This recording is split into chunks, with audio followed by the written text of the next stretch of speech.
523장 함께 찬양 올려드리겠습니다.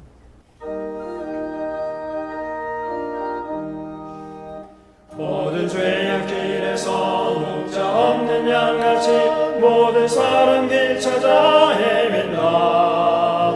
자비하신 하나님 독생자를 보내사 너를 지금 부르니 나오라. 이때라 주의 긍휼 받을 때가 이때라. 지금 주께 나와 겸손하게 아뢰라. 구원함을 얻으리 험한 십자가 위에 달려 돌아가신 주 다시 살아나셨네. 기쁘다. 죄인 구원하실 때 어서 주께 나와 그 신을 내구하라. 구하라. 이때라 주의 긍휼 받을 때가 이때라. 지금 주께 나와 겸손하게 아뢰라. 구원함을 얻으리 주의 귀한 말씀에 영원 생명 있나니 주님 너를 용서해 주신다. 주가 부르실 때에 힘과 정성 다하여 주의 은혜 받으라. 이때라 주의 긍휼 받을 때가 이때라. 지금 주께 나와 겸손하게 아뢰라. 구원함을 얻으리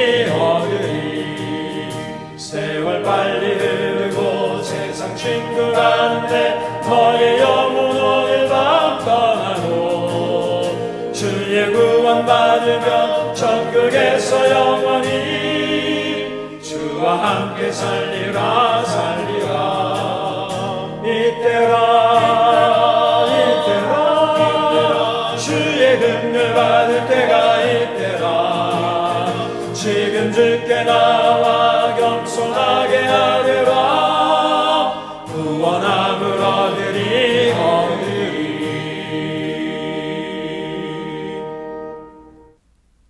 함께 기도하겠습니다. 아버지 하나님, 은혜를 감사합니다. 오늘 이 새벽에도 귀한 은혜 허락하셔서 하나님의 전전에 나오게 하시며 찬송과 기도로 하나님을 배우며 하나님께 영광 돌릴 수 있는 귀한 시간 허락해 주심을 감사합니다. 늘 하나님에 대한 감사와 찬양이 우리의 입술에 우리의 삶에 끊이지 않게 도와주셔서 우리가 걸어가는 모든 순간순간이, 호흡하는 모든 순간순간이 하나님을 기억하고 하나님을 늘 가슴에 품고 살아가는 인생 될 수 있도록 인도하여 주시옵소서. 하나님, 우리가 감히 하나님을 아버지라고 부를 수 있게 된 이 은혜, 인간이 감히 하나님을 배울 수 있다는 이 놀라운 은혜를 늘 기억하며 감사하기를 원하오니 은혜를 허락하여 주시옵소서. 그래서 늘 감사와 찬양과 감격으로 우리의 인생이 가득할 수 있도록 인도하여 주시옵소서. 하나님, 계속해서 온라인 예배로 드리고 있습니다. 온라인으로 예배하지만 이 시간이 하나님을 대면하는 복된 시간 되게 하여 주셔서 예배 자리로 나올 때마다 비록 열악한 환경으로 예배를 드리게 된다 할지라도 그 예배 현장 시간 속에서 하나님을 날마다 배우는 은혜를 허락하여 주시옵소서. 그래서 많은 사람들이 어렵다 힘들다 할 때에 그러나 여전히 하나님을 대면하는 이 은혜로 말미암아 우리는 살아갈 수 있노라, 힘이 있노라 고백할 수 있는 우리 모두가 될 수 있도록 인도하여 주시옵소서. 오늘도 우리를 하나님께서 기뻐하시고 하나님께서 귀하게 여기시는 삶으로 이끌 말씀을 허락해 주심을 감사합니다. 그 말씀을 늘 가슴에 새기며 그 말씀대로 살아가는 우리 모두가 될 때에 하나님 영광 받으시고 우리에게는 한없는 기쁨이 넘치도록 역사하여 주시옵소서. 감사드리며 예수님의 이름으로 기도하옵나이다. 아멘. 오늘 우리에게 주시는 하나님의 말씀은 예레미야 26장 20절부터 24절까지입니다. 또 여호와의 이름으로 예언한 사람이 있었는데 곧 기럇 여아림 스마의 아들 우리아라. 그가 예레미야의 모든 말과 같이 이 성과 이 땅에 경고하여 예언하매 여호야김 왕과 그의 모든 용사와 모든 고관이 그의 말을 듣고서 왕이 그를 죽이려 하매 우리아가 그 말을 듣고 두려워 애굽으로 도망하여 간지라. 여호야김 왕이 사람을 애굽으로 보내되 곧 악볼의 아들 엘라단과 몇 사람을 함께 애굽으로 보냈더니 그들이 우리아를 애굽에서 연행하여 여호야김 왕에게로 그를 데려오매 왕이 칼로 그를 죽이고 그의 시체를 평민의 묘지에 던지게 하니라. 사반의 아들 아히감의 손이 예레미야를 도와주어 그를 백성의 손에 내어주지 아니하여 죽이지 못하게 하니라. 아멘. 하나님께 헌신한 믿음의 가문이라는 제목으로 말씀을 전하겠습니다. 담임 목사님께서 장례 예배를 인도하실 때 기억에 참 남고 가슴에 담긴 말씀이 있습니다. 설교 마지막 부분에 이런 권면을 하셨습니다. 부모님의 신앙의 유업을 따라 믿음의 명문 가문을 이루십시오. 어쩌면 유가족들보다 제가 더 간절한 마음으로 아멘으로 받는 것 같습니다. 저는 진심으로 그 말씀에 아멘합니다. 믿음의 명문 가문. 그 말만 들어도 가슴이 벅찹니다. 각자가 생각하는 믿음의 명문 가정은 다를 수 있지만 성경에 나타난 믿음의 명문 가문을 오늘 소개해 드리겠습니다. 새벽마다 예레미야서를 계속 읽고 있는데요. 어떤 측면에서는 피로감을 느낄 수도 있겠습니다. 온통 불순종의 모습과 그에 따른 심판의 메시지가 선포됩니다. 하나님께 불순종한 왕과 고관들, 거짓 선지자들과 어리석은 백성의 모습이 연이어 등장합니다. 요즘에는 뭔가 답답한 일이 생기면 고구마를 먹는 것 같다. 어떤 상대방이 답답하게 얘기를 할 때 그렇게 표현들을 하더라고요. 예레미야서를 읽고 있으면 고구마를 먹었을 때 그 답답함이 느껴지기도 합니다. 이렇게 답답하고 안타까운 사건들 속에서 가슴을 시원하게 하는 인물들이 등장합니다. 오늘은 바로 이 가문을 성경 속에서 따라가 보겠습니다. 오늘 함께 볼 인물들은 모두 형제들입니다. 첫 번째 인물은 아히감입니다. 오늘 본문 예레미야 26장은 긴장의 연속입니다. 하나님의 말씀을 성실하게 가감없이 전한 예레미야를 죽이고자 하는 무리와 그를 살리고자 하는 무리가 충돌합니다. 8절을 보겠습니다. 예레미야가 하나님께서 명령하신 말씀을 전하기를 마치자마자 제사장들, 선지자들, 모든 백성이 그를 붙잡고 말합니다. 너는 반드시 죽어야 하리라. 이 말은 단순히 겁을 주는 수준을 넘었습니다. 실제로 이들은 예레미야를 죽이려고 합니다. 예레미야는 실제로 죽음을 코앞에 두고 있는 그런 긴박한 순간이죠. 이런 와중에도 예레미야는 굴하지 않고 담대하게 말합니다. 너희들이 행위를 고치고 하나님의 목소리를 청종하면 하나님께서 선언하신 재앙에 대하여 뜻을 돌이키리라. 14절이 압권입니다. 나는 너희 손에 있으니 너희의 의견에 좋은 대로 옳은 대로 해라. 무슨 말이죠? 너희가 죽이고 싶으면 죽이고 살리고 싶으면 살려라. 멋대로 하라. 이런 말입니다.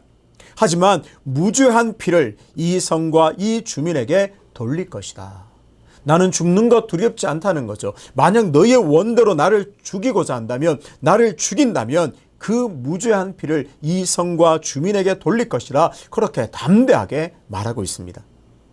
이런 죽음의 위기 앞에서 한편에서는 예레미야를 죽이지 말자고 주장하는 무리가 일어납니다.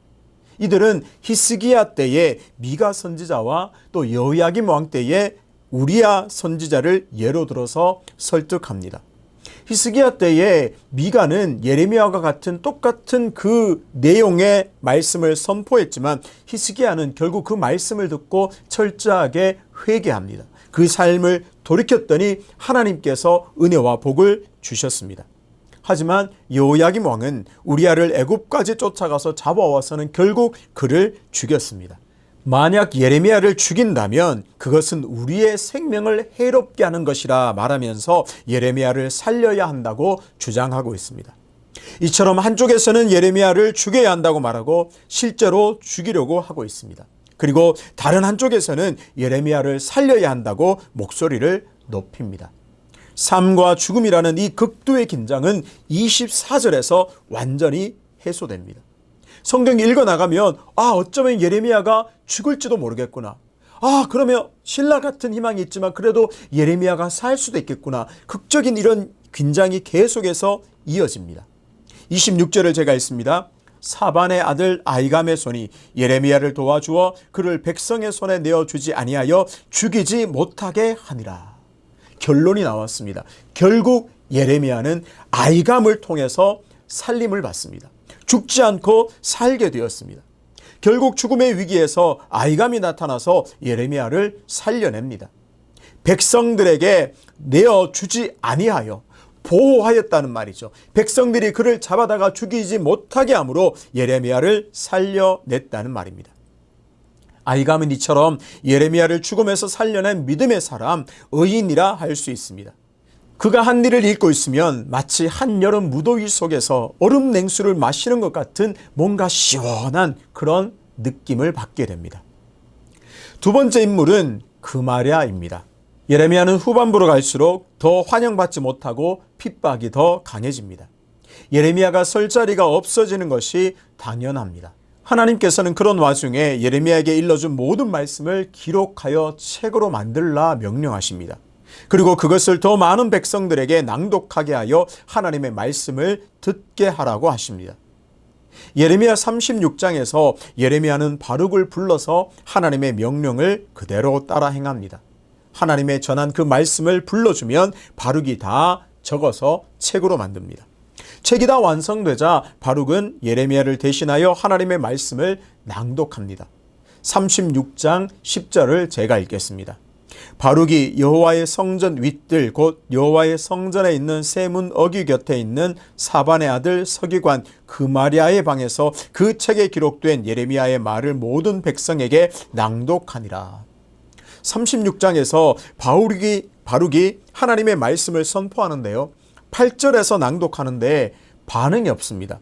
제가 10절을 읽었는데 그 전에도 한번 말씀을 선포합니다. 낭독을 했는데 반응이 전혀 기록되지 않습니다. 백성들이 그 말씀을 잘 들었는지 또 듣고 회개했는지 아니면 예전처럼 또 분노해서 또 죽이려고 하는지 그런 것을 알 수가 없습니다. 하지만 그마랴는 바룩에게 말씀을 낭독할 자리를 마련해주고 지원을 아끼지 않았습니다. 그마랴의 방에서 바룩의 말씀을 낭독했을 때는 바로 반응이 나타납니다. 8절에서 말씀을 낭독했다. 그리고는 반응이 기록되지 않은데 10절을 읽고 있으면 그 이유를 읽고 있으면 그 반응이 곧바로 나타납니다. 그마랴의 아들 미가야가 왕궁에 있는 서기관의 방에 들어가서 자신이 들은 그 바룩이 전한 예레미야의 책에 기록된 그 말씀을 전하게 됩니다. 어떻게 이렇게 생각했죠? 이 말씀은 나만 들어서는 안 된다. 왕궁에 전해야 하고 결국은 왕이 이 말씀을 들어야 한다고 하면서 곧장 그 말씀을 듣고 달려가게 됩니다. 그마랴는 말씀을 낭독할 수 있는 장소를 마련해 주었고 그마랴의 아들 미가야는 바로 그 말씀에 반응하여 그 말씀을 왕궁으로 전하기 위해서 곧바로 움직였습니다. 결국 그마랴 미가야를 통하여 여호야김 왕 앞에서 바룩이 말씀을 낭독하게 됩니다. 안타깝게도 바룩을 통해 하나님의 말씀을 들은 여호야김 왕은 말씀을 들으면서 곧바로 그 책을 찢어 불살라 버렸습니다. 하지만 그마랴와 미가야를 통해 하나님의 말씀이 왕궁에까지 전해지게 된 사실을 우리는 확인할 수가 있습니다. 하나님의 말씀을 멸시하고 그 말씀을 듣고도 예레미야를 죽이려고 하는 사람들과는 달리 그마랴는 예레미야를 적극적으로 도와주었습니다. 하나님의 말씀이 선포될 수 있도록 온 힘을 다해서 도와주고 지원을 아끼지 않았습니다. 세 번째 볼 인물은 엘라사입니다. 예레미야 29장 1절부터 4절을 보면 예레미야는 포로로 잡혀간 유다인들을 향한 말씀을 편지를 통해 전달합니다.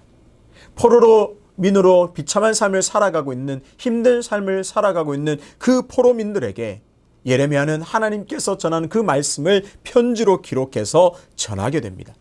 그 하나님의 말씀이 담긴 편지를 엘라사가 들고 이제 바벨론에 있는 포로민들을 향해 가게 됩니다. 엘라사는 포로민으로 살아가고 있는 그 동족들에게 여전히 그 마음을 전하고 있는 하나님의 마음을 고스란히 담아서 그들에게 전하는 귀한 사역을 감당하게 됩니다. 어떤가요? 아히감, 그마랴, 엘라사, 이 세 명의 형제는 뜨거운 사막에 있는 오아시스처럼 답답한 마음을 뭔가 시원하게 해주는 사람들입니다. 백성들이며 고관들이 다 하나님을 경외하지 않고 선지자 예레미야를 배척하고 죽이려 할 때에도 이들은 예레미야의 친구가 되어줬고 하나님의 말씀이 선포되도록 적극적으로 도와주었습니다. 하나님의 말씀이 더 많은 사람들에게 더 많은 곳에 전해지도록 직접적으로 또 간접적으로 귀중하게 쓰임받은 사람이라 할 수 있습니다. 이들이야말로 하나님께 진정으로 헌신한 사람들이라 할 수 있습니다. 철저하게 하나님 편에 서서, 철저하게 선지자 편에 서서 하나님이 기뻐하시는 귀한 일들을 감당한 헌신자들입니다. 눈치채셨는지는 모르겠지만 이들 세 형제의 공통점이 있습니다. 당연한 얘기지만 형제니까 아버지가 한 사람, 같은 인물이죠. 이들을 소개하는 대목을 제가 다시 한번 읽어드리겠습니다. 예레미야 26장 24절, 사반의 아들 아히감. 36장 10절, 사반의 아들 서기관 그마랴. 29장 3절, 사반의 아들 엘라사. 그렇습니다. 이 세 형제의 아버지는 바로 서기관 사반입니다. 이들을 소개할 때 성경은 꼭 아버지를 거론합니다. 사반의 아들, 사반의 아들, 사반의 아들. 사반은 요시야 왕의 율법책을 발견하고 종교개혁을 단행할 때 아주 중요한 역할을 맡았던 사람입니다. 그는 요시야 왕이 활동할 때 서기관이었습니다. 성전 보수 때에 제사장 힐리야가 율법책을 발견하고 그 율법책을 왕 앞에서 읽은 사람이 바로 서기관 사반입니다.